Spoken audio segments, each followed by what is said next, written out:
we're moving right along. This actually looks like, because after today, we have 4 more class sessions that we should make it into the early 20th century. I will probably over the weekend work up a study sheet for the final, so you have that in plenty of time. Haven't really got it there yet. So today we're going to talk about begin to talk about the last half of the 19th century, 1850s on. So the 2 make-up lectures, I want to kind of briefly recap what we missed there, in case, because sometimes those offline things don't work as well. And also because it feeds into where we're headed today. So we were looking primarily at French art in the last couple of lectures. And we had talked about the fact that neoclassicism was the primary style in French art in the later part of the 18th century. It replaced Rococo, that really flamboyant Rococo, with a much more stoic kind of painting, much more reserved, much more deeply studied, much more classical. When we talk about classicism, we talk about this sort of frozen kind of painting where things don't seem to move very much. So what we talked about when we talked about that is how closely it was aligned with the Enlightenment, right? This educational movement of the late 18th century, and the philosophers in France involved with the Enlightenment. And in particular, neoclassicism was deeply inspired by Enlightenment ideas about rationality, the importance of rationality, the importance of human logic, and the importance of studying rational acts of the past as a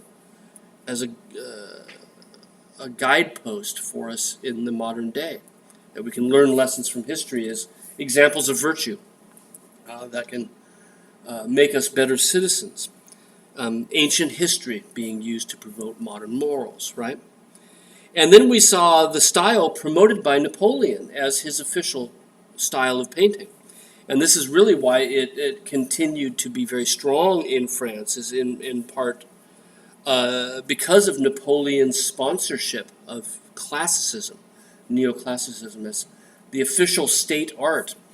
And in doing this, one of the things that Napoleon is doing is he's recalling the fact that classical art, like Poussin in the Baroque period, had actually been the official art style of the French kings.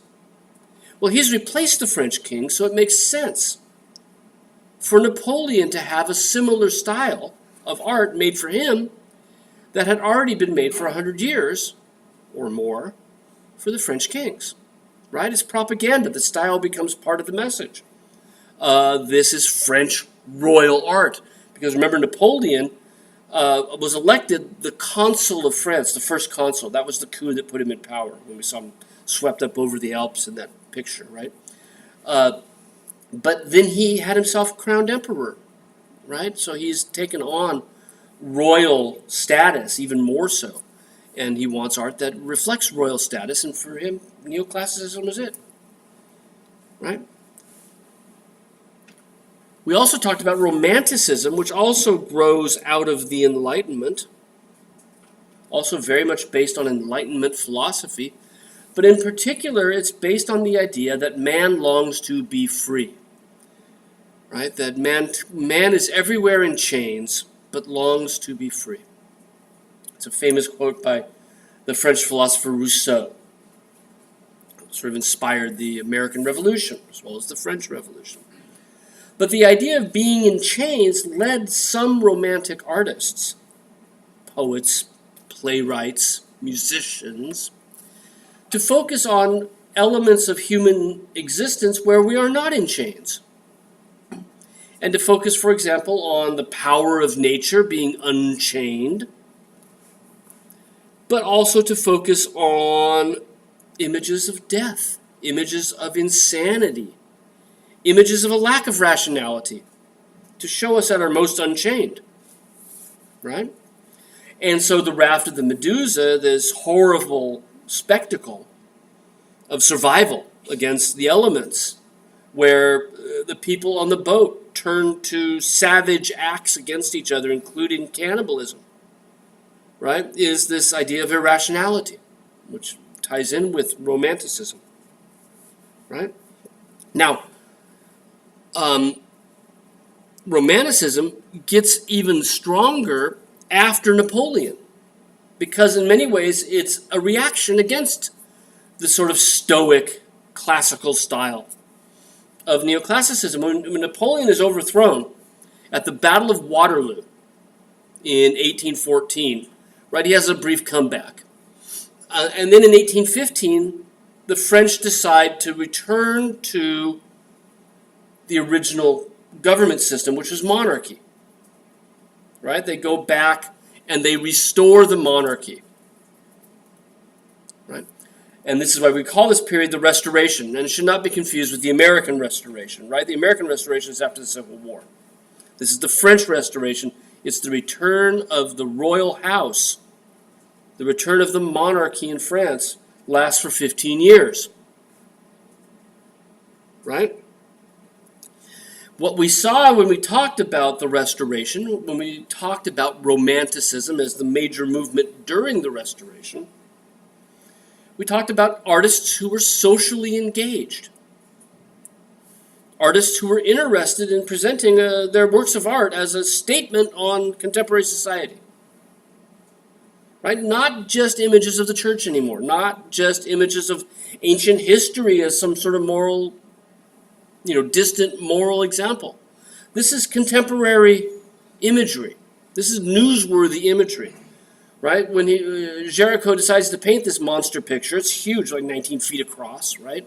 The Medusa had only shipwrecked about 2 years earlier, which in the news cycle of the 19th century is pretty recent stuff. Right? So this is a modern example, and he's using it as a way to critique the King of France, because he's against the monarchy. Even though the Restoration had restored the monarchy, not everybody supported the idea of the monarchy. There were anti-royalists. Did you ever read, The Man in the Iron Mask? Dumas novel? It's all about this, set in exactly the same period, and it's all about revenge of the anti-royalists, right? And Géricault was an anti-royalist. He really thought that the ideals of the revolution, freedom for everybody, right? Equality, liberty, and brotherhood, right? Égalité, liberté, fraternité. It's still in the French seal, right? He thought that was a really great idea, and why should we go back to this medieval system of inherited birthright? So he was very much protesting against it. It was the resistance, if you will, right? And the painting was meant as an image to show that the French royal house was out of step. Because the captain of the Medusa was totally inept, right? The thought was that anybody could have got that boat out of that storm, but he didn't. And the reason was that he was inept, and why did he have the job in the first place is because the king, right, Louis XVIII, had put him on the post because they were friends, right? Old nepotism is what we call that, right? When you give somebody a job simply because you like them rather than having any real qualifications for the job, right? So this was seen as an indictment of a French monarchy that was out of touch with its people, right? That would sacrifice the lives of 150 people on this boat. Actually 135 because 15 survived, right? But 9 out of 10 people on the boat died. And he would willfully sacrifice them just to keep somebody in a post, right? So, this is now, the swing between neoclassicism and Romanticism will lead us to the next art movement, which is what we'll talk about today. Those are talked about in greater detail in the 2 makeup lectures that we had from last week, right? There was a new movement that began in 1848 called realism. And this continues this idea of artists being socially engaged. Artists thinking that their works of art might actually have a positive effect on society, might make an impact. This is an important idea for us. We often don't think that what we do has any impact. We oftentimes like to think it doesn't. But it does, it can make a huge impact. And art has this potential, right? To speak to people because it's visual. To bring a strong message of social change. And the realist movement is deeply committed to social change.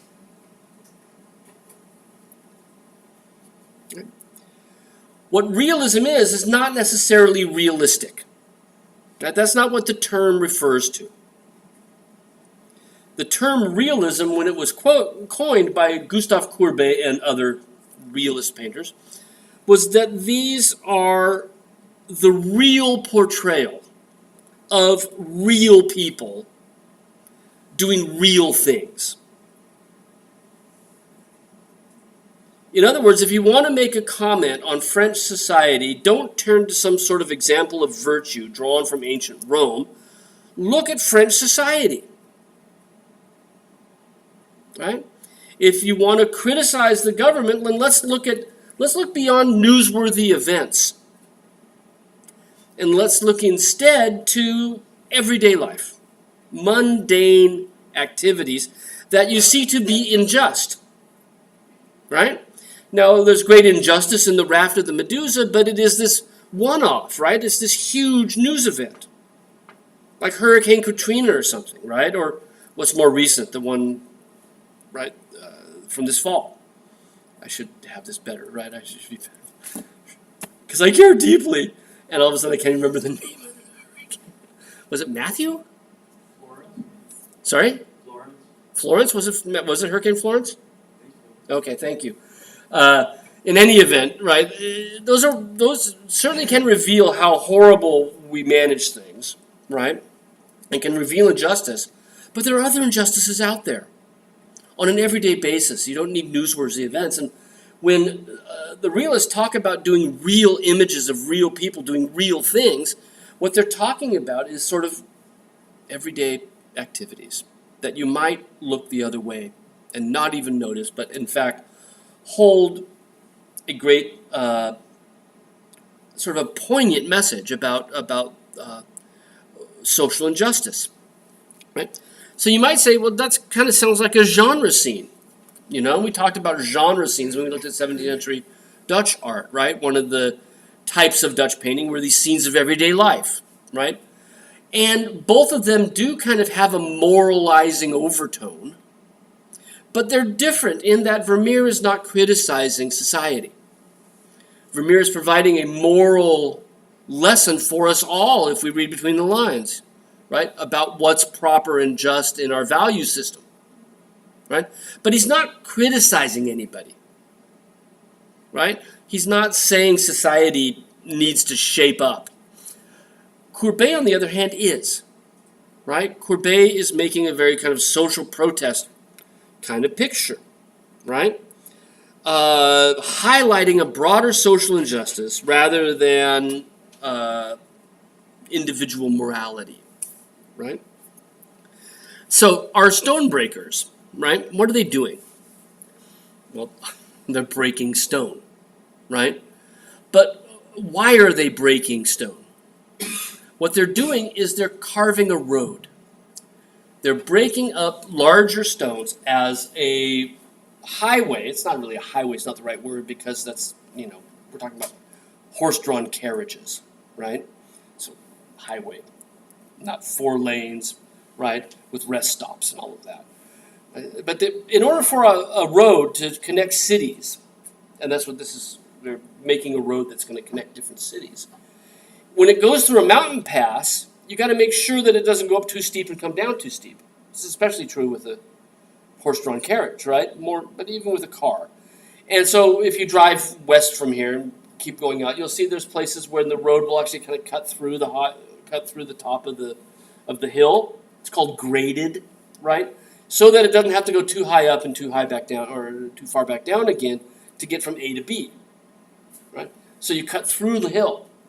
And that's what they're doing. They're grading the road to make a very, very steep hill into a less steep hill, and to even out the road so that the carriage can drive through. Right? And Courbet said, in painting this image, that he wanted it to be an image of the misery of this job. Right? He wanted to illustrate what a horrible job this was, and the utter misery of the people who were doing it. And a lot of people who saw this said he was really quite successful. Right? Now, my images are not as hot as some of the other ones we've seen. That's because this was blown up in World War II. It used to be in the museum in Dresden, and we firebombed Dresden. Not that I'm saying we shouldn't have, but the entire city was sort of destroyed in World War II, right? So this is one of the great lost paintings. But still, it's the perfect example of realism, which is why I would still use it, right? So he wants this to be miserable. How does he make it miserable? Does it look miserable to you? I mean, my back is sore, so it looked kind of miserable to me, right? I can't imagine bent over all day in that position on your knees. In and of itself, that issue, right? On your knees to do the job all day. The kid, after he breaks up the stones, right? The older man breaks up the stones. The kid then hauls them off to the side. And that's also back-breaking work, right? And he's focusing on sort of how uncomfortable, physically uncomfortable this work is. But what else does he do to suggest that this is miserable? The dress. Sorry? The dress. The dress, the clothing, exactly. Their clothing is just trashed, isn't it? Right? Notice that both of them have had to replace the knees on their pants. One presumes more than once, right? They've sewn over the knees because they're spending their days on their knees. But then we also look at the kid has got that pile of rocks that's over his shoulder, right? And it's not a suspender, but that's just holding the basket of rocks, right? But his shirt is torn. The bottoms of his trousers are torn. The vest of the older man is torn, right? So that suggests the misery of the situation, right? They're out in the sun. There's some shadow in the background cast by that monster hill. And the monster hill adds to it as well, right? Sort of the monumentality of this task. But they're out in the hot sun, and you can see that they've got their lunch rations over there, and it's this pot they bring out every day. And can you imagine what that tastes like in the middle of the day sitting in the sun, right? If that's your beef stew, ugh, right? Kind of disgusting. Maybe it's just the water, who knows? But he doesn't really show us that. Another interesting effect is the fact that you don't see their faces, right? I think that's a really strong effect for sort of making them anonymous. It's not necessarily a portrait of two people, but this is sort of the human condition. And we can also argue that the work doesn't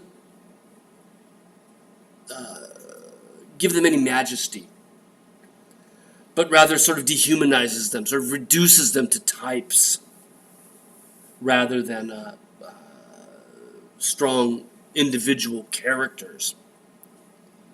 Still, at the same time, we can see that one is old and one is young. And that, I think, is also part of this overall message he has. Where does this work lead? What does this work give them? If you work hard all day, what do you get? Another day work, right? It suggests that the boy is starting the career that the man is ending, and that the hard work doesn't lead to promotion, doesn't lead to a better job. The hard work leads to getting the privilege of doing this for the rest of your life, right? All of that adds to sort of the overall misery of the picture, right? That he's trying to project with this image, right? Labor has no hope of advancement. Also, they're building a road between cities, but they're never going to use it. They're stuck in their area. They're not the ones that are going to travel on this. At this point in history, people talking about capitalism. Karl Marx has started to write about capitalism. And he talks about the fact that one of the problems with capitalism and industrial revolution, especially industrial revolution, is that you stop working for yourself. They start working for somebody else. That what you made with your hands profited someone else instead of profiting you directly. You might get paid, but it's not as fulfilling as if you were making it for your own cottage industry, right? There's a big critique of what industry had done to humanity. It had made us into machines, right? It dehumanized us. And that's kind of laying behind Courbet's work as well, that these people are working their entire lives, and they're working their entire lives for someone else's benefit, right? The people who use the road would not have worked on the road, and the people who work on the road will never use it, right? Because they'll stay in the town that they're from. Okay? So realism is this new movement, right? And we've seen on a certain level that we got here from this interest in artists in being socially engaged, right? In the neoclassical period with exemplum virtutis pictures, right? Examples of virtue drawn from ancient Roman history that can help modern day behaviors. To the Romantic period where they're using allegory and news events to criticize the changing politics of the day, right?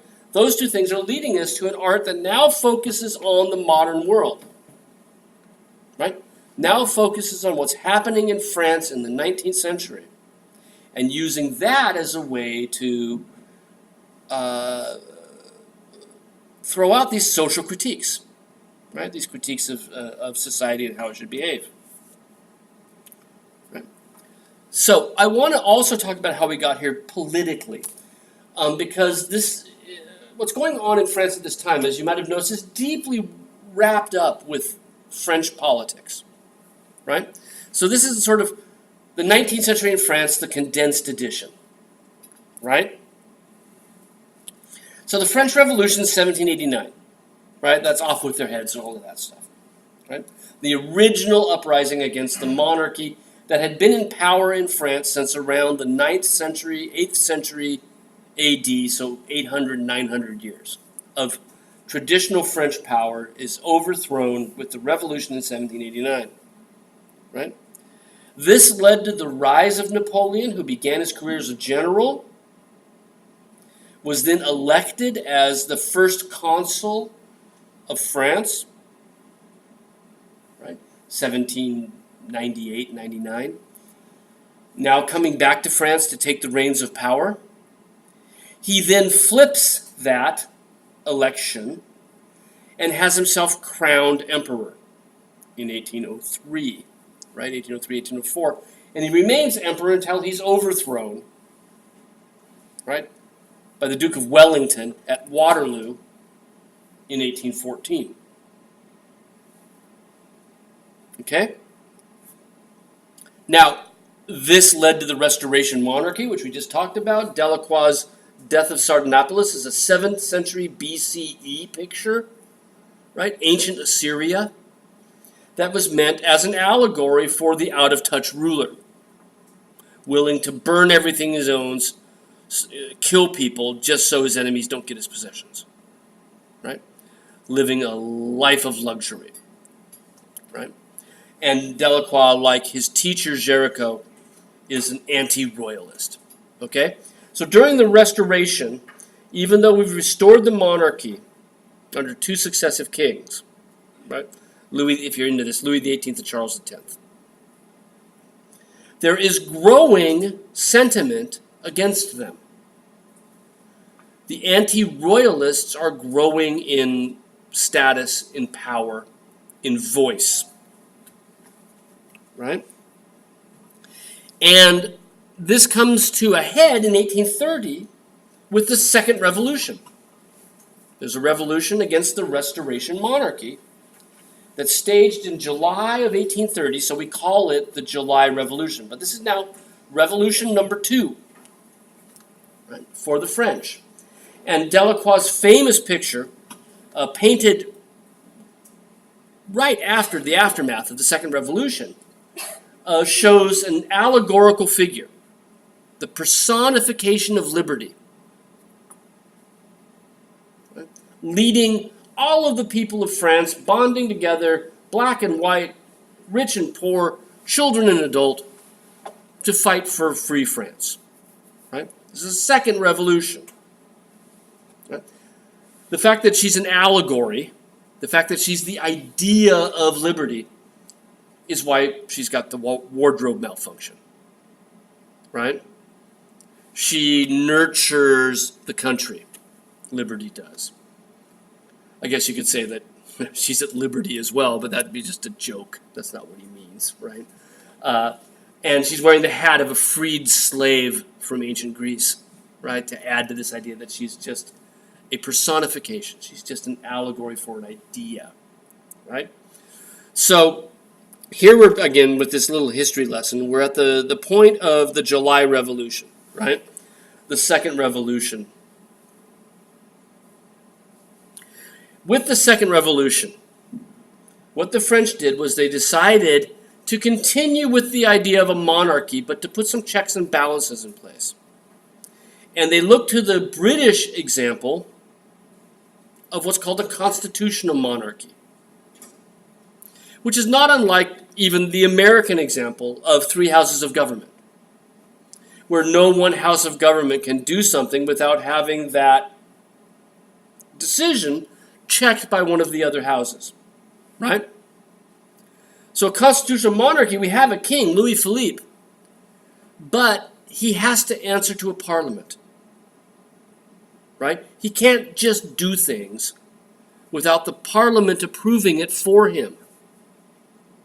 And that's supposed to work for the French, right? That's the new system after the Second Revolution. We're going to try King Louis Philippe, right? Well, almost immediately, and this should come as no surprise, the poor French, they just can't get it right for a long time, right? Almost immediately, Louis Philippe begins to act unilaterally.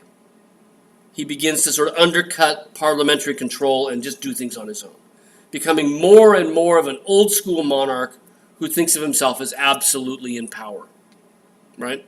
Doing things without asking, right? And this led in France to sort of virulent criticism because they have a free press. How important is a free press, right? That can attack the king, that can write editorials and mock him, satirize him, right? But also speak truth to power, right? When he does wrong, the free press is there to tell him so. And Honoré Daumier was working for the press. He was a newspaper illustrator. This is very early on, 1831. We had just invented, the great we of humanity, has just invented photography. But they didn't have the way to print photographs yet. They didn't have that up until the end of the 19th century, right? Early 20th century. Did we figure out a way to print photographs in a newspaper? So newspapers, magazines would hire illustrators to illustrate either news events or even like today, political cartoons, right? And Honoré Daumier was a political cartoonist, right? Illustrated both satirical political cartoons, but also made illustrations of contemporary news events, right? And this is meant to mock him. This is openly critical of the king, right? Openly satiric and mocking. He had these mutton chops, and Daumier always drew his head as if it were a pear.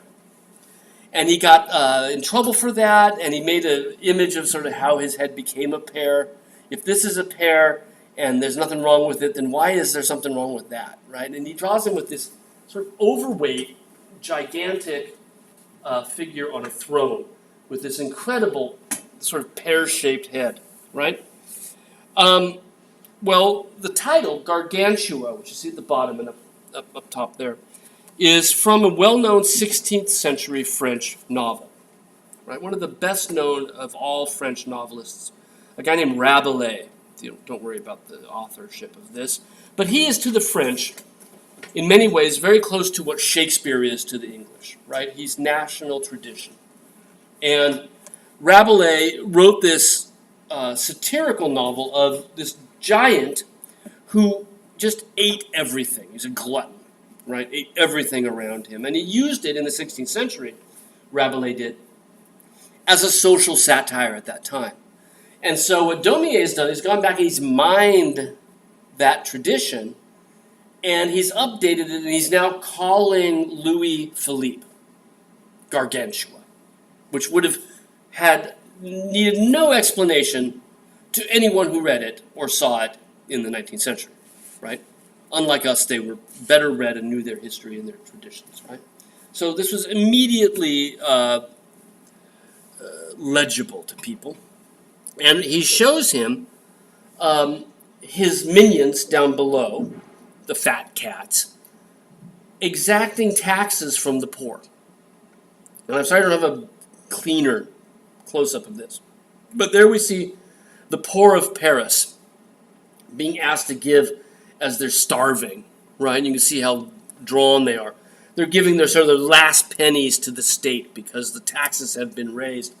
And you throw them into the basket, and then they turn around and put them in these baskets of money, and they haul them up this huge ramp, right? And they're feeding him money, right? So he's eating everything. What is he eating? He's eating all of the profits, what little bit of money is left from the poor. He's going to take their last cent. And he's just there to be, he's not even doing himself, right? He's going to sit there. He's so fat, he can't even move, right? And these people are now bringing it to him.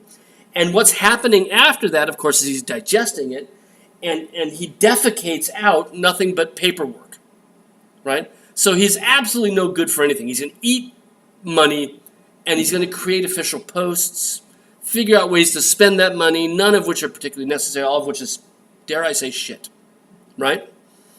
And that's the point of this. So it's really scathing, right? But it's cutting to this idea of the artists with a social agenda, right?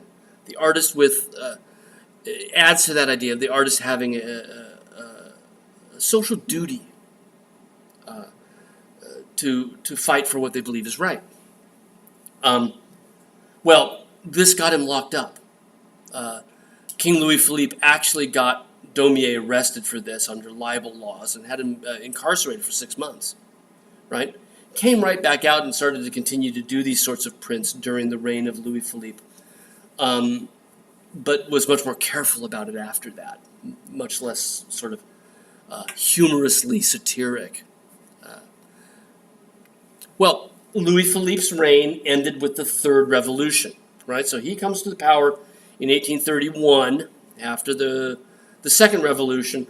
He begins to abuse that power by not adhering to the tenets of the constitutional monarchy. And there's a third revolution in 1848, right? This brought about the attempt to have a democratically elected government. This brought about social reforms throughout society that were aimed at improving the lives of the working poor. This focused people's attention on social injustice, which had been ignored under Louis Philippe, who only wanted to tax the poor. Okay. So when we look at realism as a movement, it begins in 1848. It begins the same year as the Third Revolution. It begins the same year that the country of France is now turning its attention to the working poor and the plights of members of its society who are not as well served as others, even though they work just as hard, if not harder.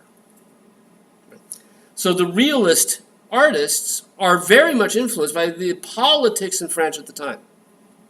Right? A politics that is focusing their attention on the underserved groups in French society.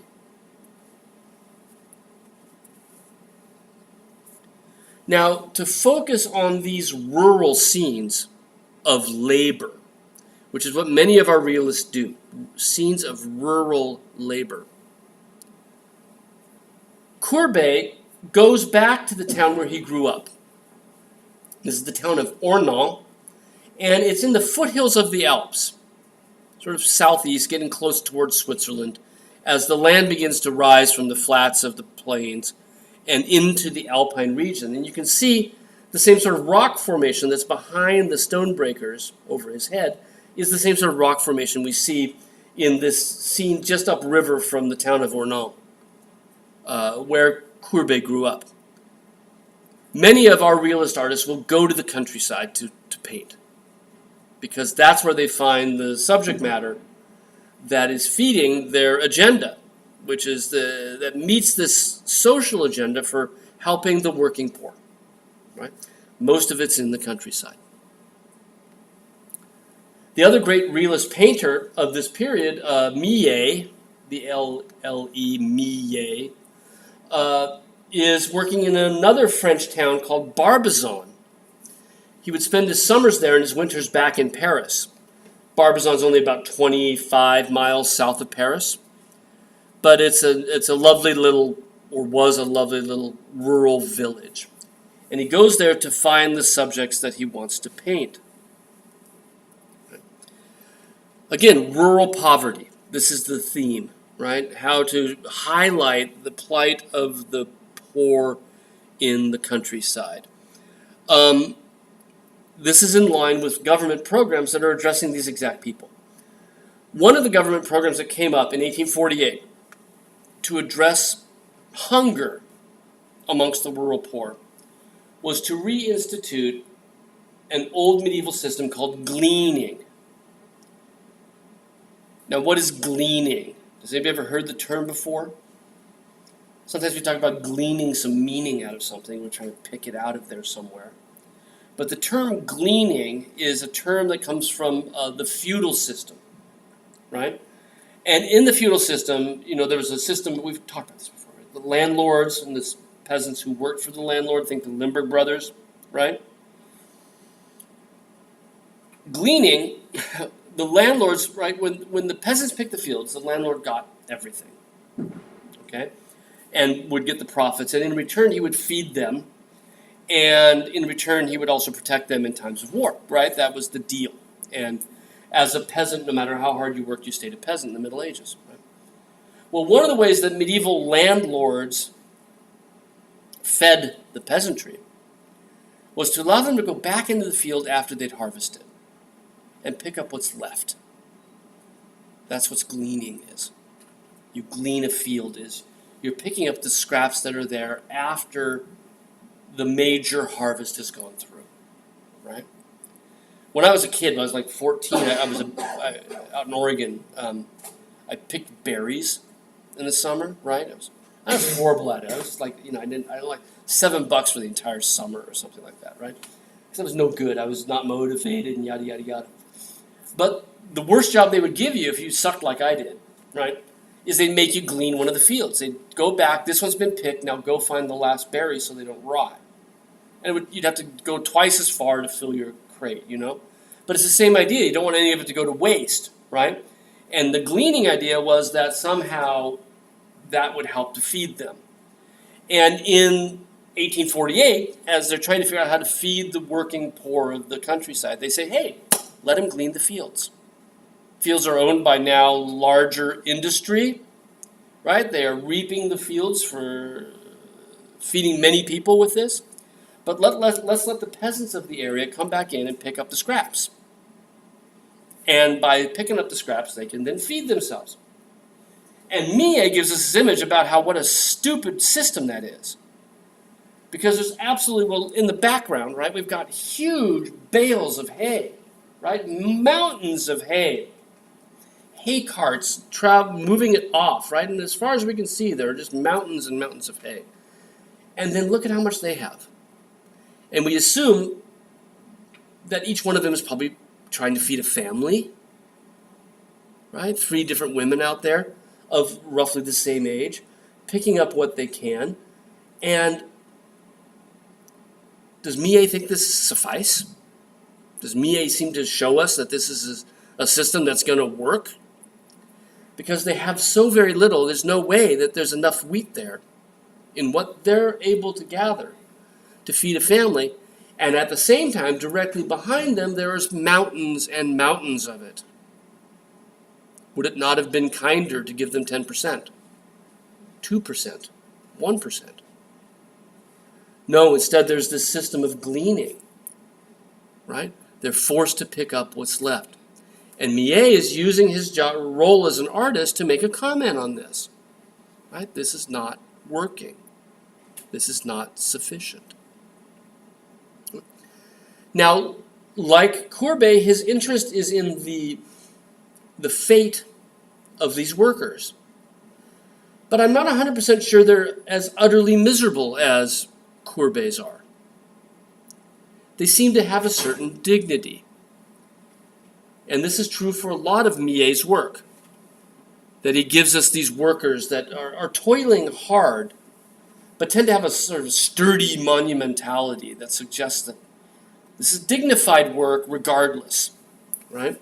We've got a couple of smaller Millets. This one's very large, it's about 4 feet across the base, but the one in the Walters up in Baltimore, we've got 2 or 3 up there, still show this ongoing focus on these rural workers, right? That's the key focus of realism.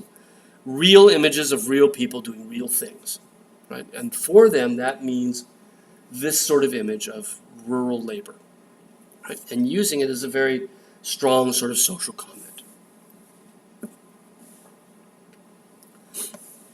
Another woman artist we haven't seen, I hate saying it that way. It makes it sound like artists are intrinsically men unless you call them women artists, right? But we haven't seen very many women making paintings in this class because through the 19th century, there were many opportunities that simply were not available to them, right? They didn't have the opportunity to draw from the nude model. They weren't allowed into the Royal Academy in the same way. They had to sort of fight to do the stuff that came natural to the men. And Rosa Bonheur made a great career as a realist artist. She too focuses on these rural images. But the problem is she doesn't have the same sort of opportunity Millet does. He can go live in a town in the countryside. She's stuck in Paris. Social constructs wouldn't let her go out by herself sketching in the countryside. So she's forced instead to sort of study in Paris. And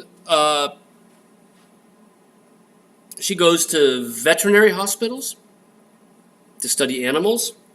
She goes to slaughterhouses to study anatomy, right, of animals.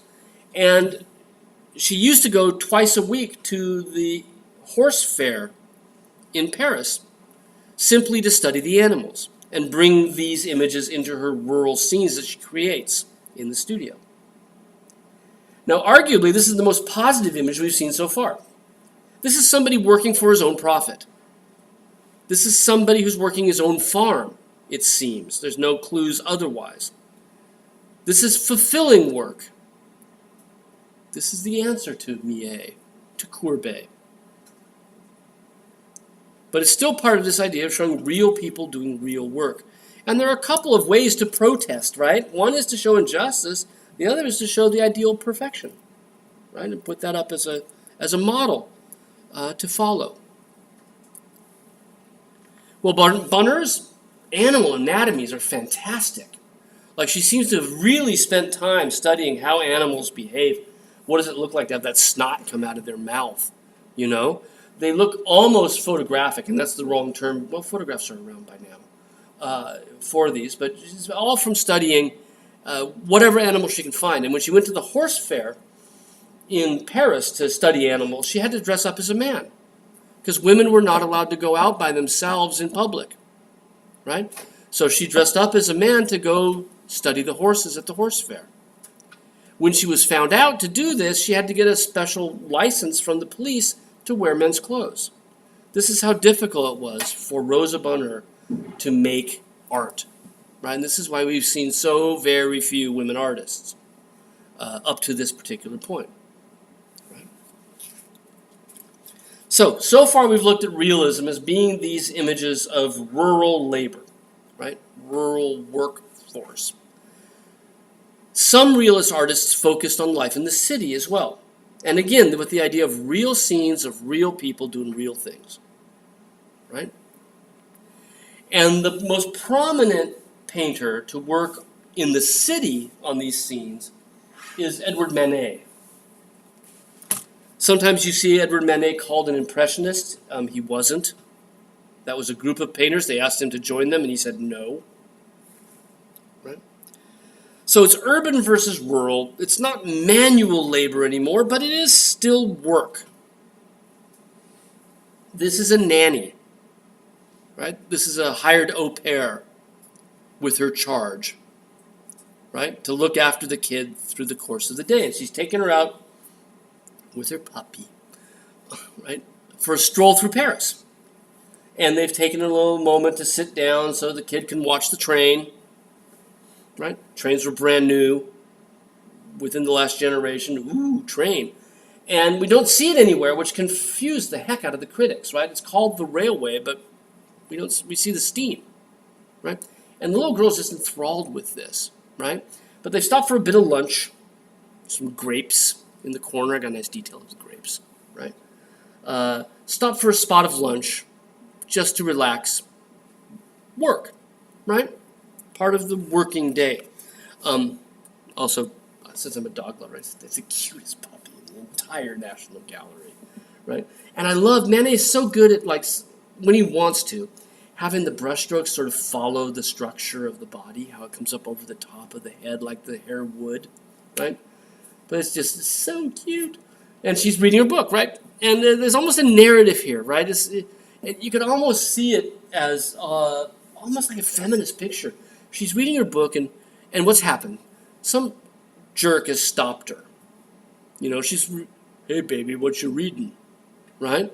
And that idea of women being outside was a difficult thing in France during this period, right? Because women who were out by themselves were usually looked upon, we're not all that different today, are we? They're looked upon as sort of like pickings, you know? They're looked upon as being low-hanging fruit, right? Hey, I can talk to you because you don't have somebody with you. And the look she gives us is just this, I always thought this is fantastic, right? She's got her place in her book, and this look is like absolutely expressionless. She's not mad or anything. She's just sort of, get it over with. I want to get back to reading, right? She's addressing us directly.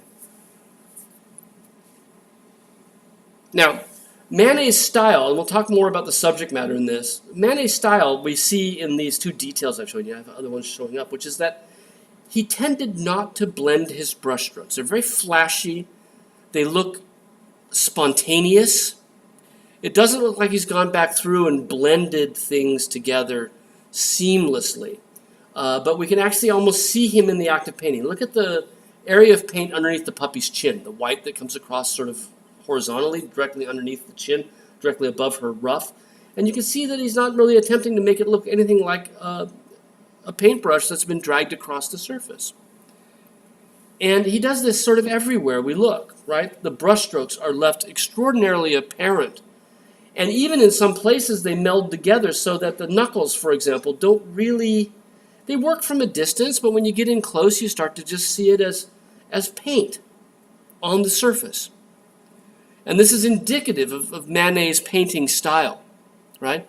Are these spontaneous seeming brushstrokes. It's almost as if it looks like it didn't take him any time to do it, because he didn't spend time working that shadow from the highlight into the shade. And the back of the girl's skirt, right? We can see places where the paint's just dragged across the surface and left there to dry on top of other layers of paint, right? It's really looks fresh almost, as if it took him seconds to paint this, right? Manet got to this part by studying other artists, and we've talked about these in the past. Some artists who have really been interested in playing with paint and how paint is applied. And we know from Manet's own writings and his sketches that he loved Frans Hals from 17th century Holland. And when we looked at him, we saw that Frans Hals also tended not to blend his brushstrokes. This is where Manet is getting it from. Is from his deep study of earlier artists who have a seemingly spontaneous style that he's trying to emulate. We also know he was a huge fan of Velázquez. Just a huge fan. There was a new gallery of Spanish paintings that had recently opened in Paris. And a lot of Parisian artists had never had any sort of contact with Spanish painting. And all of a sudden they see Velázquez firsthand and they're just like, wow, this guy can paint. And when we look at Velázquez, we talked about this as well in class, that he too tends to leave the brushstrokes unblended. And this is exactly where Manet is getting it from, is from these artists, right? He wants it to seem spontaneous. And I think part of that is that it's real life. It's modern, it's contemporary, it's now. And the brushstrokes and the paint, they look different from earlier works. They look different from neoclassicism or romanticism, because this is a different kind of art. This is now. This is contemporary. And the painting style makes it look as if it's happening, right? And he's captured it in a momentary kind of way. Now, where are we here? You can go find this. This is the Gare Saint-Lazare, the Saint-Lazare train station, which has been widened a couple times since Manet's time. But you can find exactly where she's seated. She's just over there, right? So there's this huge train pit where the trains come and go out before the tracks all branch away in different directions, right? And on the sides, there's a bridge that goes across, and it's called the Europe Bridge. And then around the side, there's a sidewalk and a fence.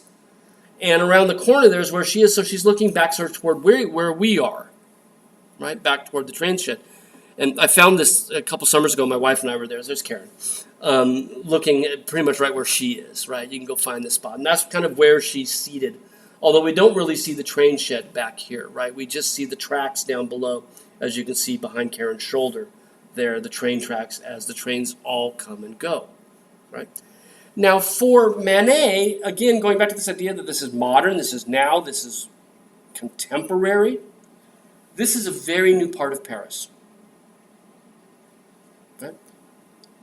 Intercity rail travel was only invented in Europe in the 1830s. Those are the first train tracks, right?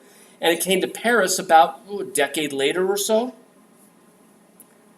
So this idea of the train pit, the train shed, right, the railroad tracks, is a part of Paris that didn't exist a generation earlier. This is as modern can be in Paris in the 19th century. It's a brand new part of Paris, right? At the same, so, a generation earlier, that whole area behind there would have been a neighborhood that was razed and gutted in order to put up modern transportation. People were dislocated, right? Relocated to other parts of Paris. There was some backlash against this. Was this really a good thing? And as we look at this picture, it presents to us a really interesting sort of case study, probably not using that term, right? But a case study of how people felt about modernization in Paris in the 19th century. So let's go back to our French history lesson, right? We've seen before, we sort of traced ourselves up to the Third Revolution, okay? This is later than that by 25 years, right? So the Third Revolution in 1848, the advent of that was a president, an elected president with a term limit. Again, the poor French, they put a relative of Napoleon as the new president, Louis Napoleon, right? And 1848, he gets a 4-year term, right? There will be new elections in 1852, right? And he will be succeeded by the next French president. This worked in America, it's going to work here, right? In 1851, Louis Napoleon had himself crowned emperor for life. Napoleon III. And he is still in power in the early 1870s. Okay? So he came to power as the result of a revolution, and part of that revolution succeeded, as we can see in Daumier's painting, it succeeded because of Paris's old medieval street layout, which you could pull up the cobblestones, you could build a wall, and you could seal off whole parts of the city, and you could fight guerrilla warfare style, right? From little areas and small groups of people, right, fighting in the streets of Paris behind the barricades, could hold off entire armies because of these little streets that wandered through, right? And they knew the streets and the armies didn't. Napoleon III, or Louis Napoleon at the time, decides that he's going to, as the leader who comes out of a revolution, he wants to do something good for the Parisians, but he wants to also do something good for himself. And he hires a man named Haussmann, Baron Georges Haussmann, to redesign Paris. So prior to Napoleon III, prior to the 1850s, Paris didn't have boulevards. That's part of the modern redesign. Okay? People of Paris dislocated, broader boulevards cut through. He sells it to the people that this is good for hygiene, it's good for traffic, right? Streetlights, plumbing, no more stagnant air, no more outbreaks of cholera. But for him, he sees this as a way to make sure that there are no more barricades in the neighborhoods. Because now you can move troops quickly through the city. So the Paris that we sort of know today was more or less the creation of Haussmann under the direction of Napoleon III. Okay? Paris is undergoing a massive renovation. Beginning in the 1850s, continuing to the 1870s, it includes not only the boulevards, but also the railway stations. This is all part of the changing face of Paris, such that people of a certain age would look at the city and they wouldn't recognize it as the city they grew up in. Right? Now, as you might imagine, there was some backlash. People didn't like families being relocated, being uprooted from where they had lived for generation on generation on generation. Some people saw all of this modernization as a bad thing. Right? For Manet, his little girl is staring right at the modernization. She's staring right at the pit of what used to be a neighborhood that's now gone. And when we talked about Romanticism, we talked about the fact that there was often this sort of backlash against industry. People nostalgic for the way things used to be. Constable painting the area where he grew up, outside of London, well outside of London, in Essex County, and a house built in the 16th century, where the farmer never lived anywhere else but for 4 days of his entire life. Right? This is the longing for a nostalgic sort of lost way that industry is destroyed. Does Manet share that outlook? Is Manet critical? Or is he presenting a social critique against this modernization of Paris? Realists are into social engagement. Realists are into social critique. That's distinctly possible. Now, there's another way to read it, the exact opposite way. A little bit more French history. Napoleon III was stopping the Chancellor of Germany, Otto von Bismarck, from unifying Germany. Because Napoleon III has designs on being emperor of all of Europe, and if Germany is stronger and unified, Napoleon's enemies, if you will, or the obstacles to total control will grow. So Bismarck is trying to unify the different territories of Germany. Napoleon III is doing everything he can to stop him. And so what Bismarck does is he declares war. The Franco-Prussian War. Prussia is part of Germany, right? Northern part of Germany. He declares war on Germany, marches on France. 1870. Right? All he wants is Napoleon III to get out of the way. He doesn't want to take over France. Right? He doesn't really want to bother. He's trying to get Germany together. That's all he really wants, but he wants Napoleon out of the picture because Napoleon's being a jerk. Right? Not letting him unify Germany. So in 1870, he declares war on France, marches in, France falls pretty quickly.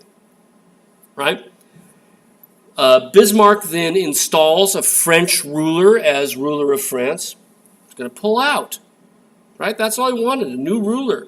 And he handpicks the new one. Right? problem is the city of Paris is having none of that.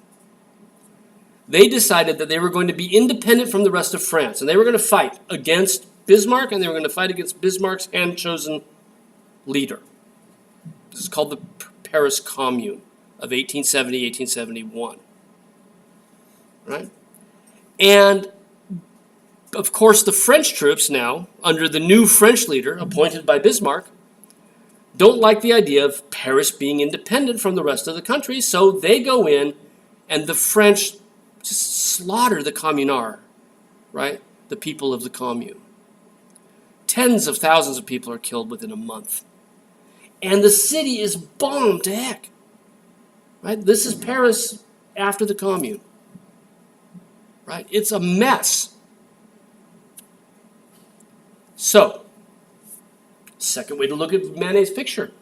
After the commune, there was a huge cry to rebuild France.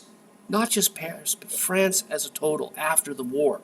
There's a lot of government money being given now, right, to rebuild the country, to make it great again, right? To rebuild it because of the destruction that came from the Franco-Prussian War and especially from the Paris Commune. Manet gives us a picture of a functioning industrial Paris. The Romantics might say that's a negative. Industry corrupts, right? But a Frenchman in the 1870s, in the immediate aftermath of the Commune, might see this as an incredibly positive image. This is now France back on its feet, right? France exploiting industry for all it can do. Right?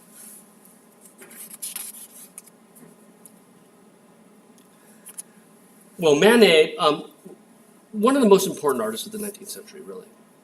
I think if I were going to pare down art history to 10 artists, he might end up on that list, right?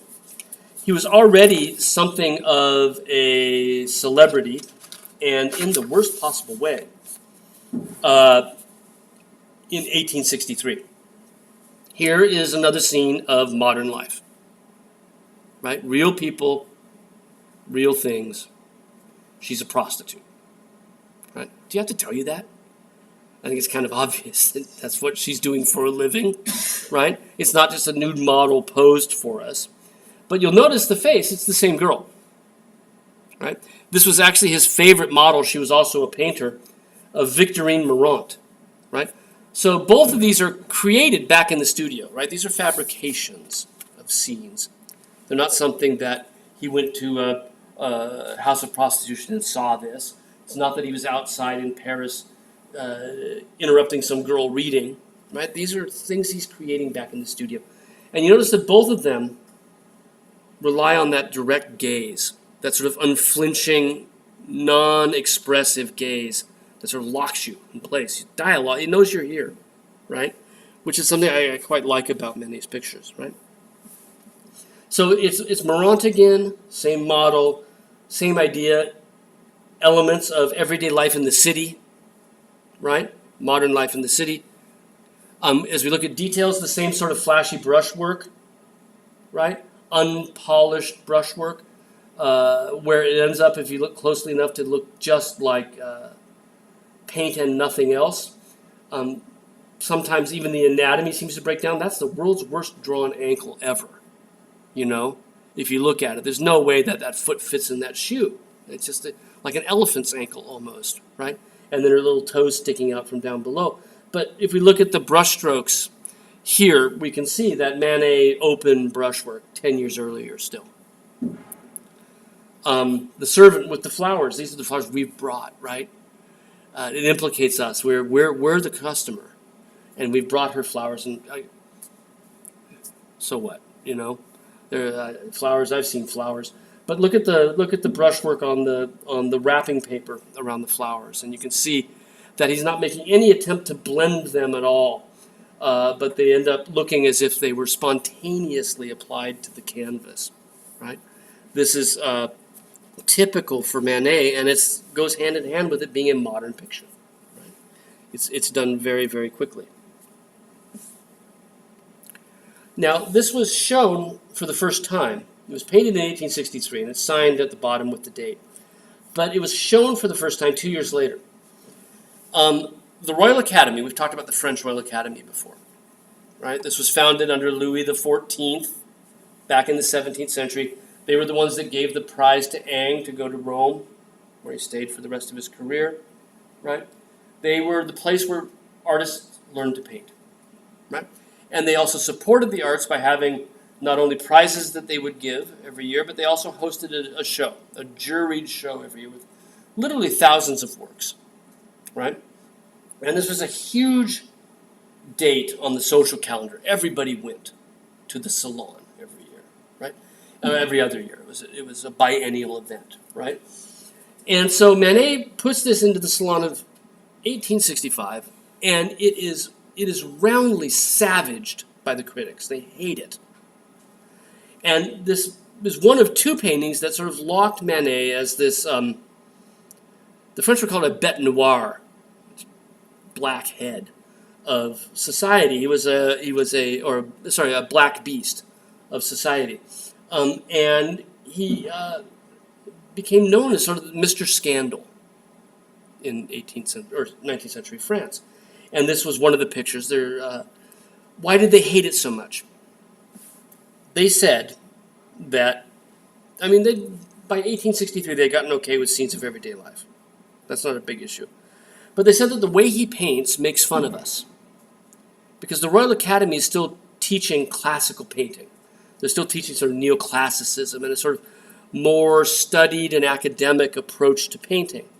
Blend your brush strokes, right? He has works that look as if they're sketches rather than finished works. And no one in the Royal Academy would exhibit a sketch. Right? A sketch is for yourself. The sketch leads to a finished work. A finished work shows off your dexterity by polishing the work. The critics who ran the Salon felt that Manet was mocking them, mocking everything that they do. And this idea that he was mocking them is enhanced by the fact that the painting is based on a Titian. It's based directly on a very famous, very well-known painting by Titian. Now, we talked about Titian way back when, the Venetian Renaissance painter, best known for his use of color and for loose brushwork, right? Unpolished brushwork.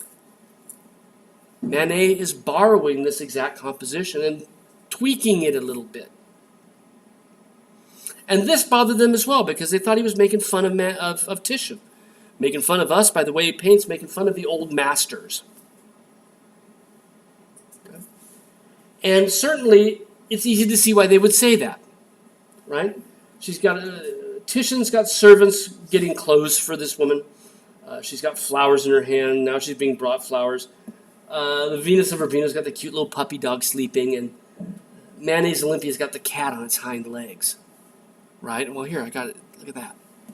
As if by design, right? And she's growling at us as well, right? The little kitten is. Certainly probably a sexual metaphor, right? Angry cat, sleeping dog. So they felt that Manet was making fun of it. But Manet said that this was entirely honorific. This was an homage, right, to the great masters of the past.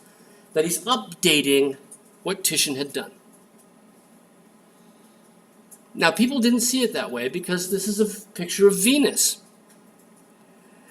But that's what Manet knew that they were missing. It's not a picture of Venus. This was a painting that was made by Titian for the son of a duke as a gift, and it's one of his courtesans. It's a prostitute. But through the years, it picked up the nickname of the Venus of Urbino to make it safe. Images of prostitutes are dangerous. Images of prostitutes are bad. They're evil. But Venus, she can be naked anytime she wants. Right? Calling it the Venus of Urbino made it a safe picture. And Manet is reminding us that it isn't. And he's sort of sticking it right in our face. Right? Prostitute is everywhere around you. Prostitution is. And you're engaged with it. You're the customer. Right? So we add these things together. Subject matter on the one hand, right? Painting style on the other. And this sense that he's making fun of everything that the Academy holds dear led to Manet being called out as sort of this evil artist, out to make fun of us all. Right? And this was, in fact, the second salon in a row where Manet had had this exact same problem. He submitted this picture. These were painted the same year. Same model. It's Victorine again. Different body. We're pretty sure there's a different model's body on this one. But that's her face. Submitted this to the Salon of 1863. Right? Held off with that one. Probably knew it was going to be a problem. Submitted it to the Salon of 1865. Right? Back-to-back salons. Manet deep in trouble because people didn't like what he was doing. Because he was too challenging of the traditions. The way he paints. Look at those oranges. Right? A slough of orange and a slough of red. And no attempt, or are they peaches? But whatever. Right? The robe underneath her hip. Where it becomes almost abstract, just paint on the canvas. Right? They felt that this was simply making fun of them. The perspective is really wonky. It just doesn't make any sense. There's the other girl that's accompanying this group, right, is in the distant background, but how does that space work between his hand and her? And if she's in the water then what's with that boat? She looks like a giant back there by comparison, right? These things also tested them, right? That tested the critics because he's not learning proper perspective. He's not learning the proper way to paint. He's throwing this stuff in our face, right? And again, there's that subject matter. Staring right at you. Doesn't attempt to put clothes on. She's a contemporary woman naked in the park with these two guys. And what the heck is going on? Right?